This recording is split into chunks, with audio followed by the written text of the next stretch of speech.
pour ça que je veux tout de suite préciser les choses à votre égard.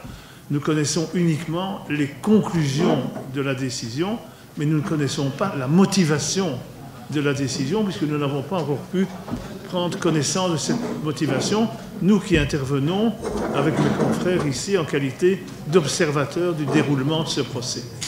Et donc moi j'ai assisté en plus au procès devant la cour militaire, qui comme vous le savez a été cassé par la cour de cassation, qui a renvoyé devant la chambre criminelle de la Cour d'appel de Rabat. La Cour d'appel de Rabat respectait les standards internationaux en matière de procès équitable, c'est-à-dire si la parole était suffisamment laissée aux avocats, la possibilité laissée aux accusés de se défendre, et objectivement tel a vraiment été le cas, puisqu'il y a eu de nombreuses heures et de nombreuses audiences pour permettre aux accusés de se défendre de tous les chefs d'accusation.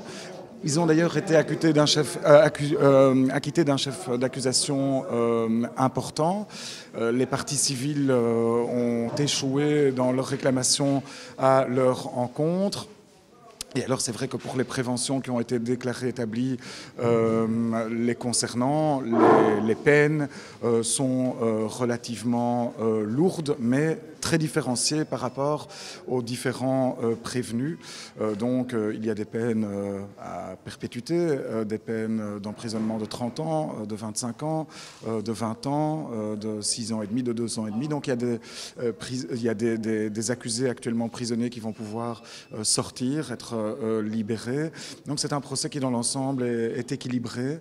Nous évidemment, et vous de même, avons le grand désavantage de ne pas être encore en possession de l'arrêt et de ne pas encore être en mesure de prendre connaissance de toutes les très nombreuses pages qui constituent la motivation et le corps de l'arrêt. Tout ça va devoir être analysé. J'ai suivi le procès depuis le début, depuis décembre 2016. Ce que j'ai constaté tout au long de la procédure, c'est que ce procès remplissait les critères d'un procès équitable, en ce sens que le principe du contradictoire a été respecté tout au long de la procédure, que ce soit les avocats des accusés ainsi que les avocats des parties civiles ont pu s'exprimer librement devant le tribunal, demander des choses, obtenir des choses. Donc c'était vraiment très intéressant. En ce qui concerne la transparence des débats, c'est une des premières fois que je constate qu'on met autant de moyens pour que les observateurs internationaux puissent suivre un procès. C'est vraiment une garantie de transparence totale et absolue du procès, et la présomption d'innocence a été respectée également tout au long de ces mois. Alors hier j'ai assisté au prononcé de l'arrêt de la Cour d'appel.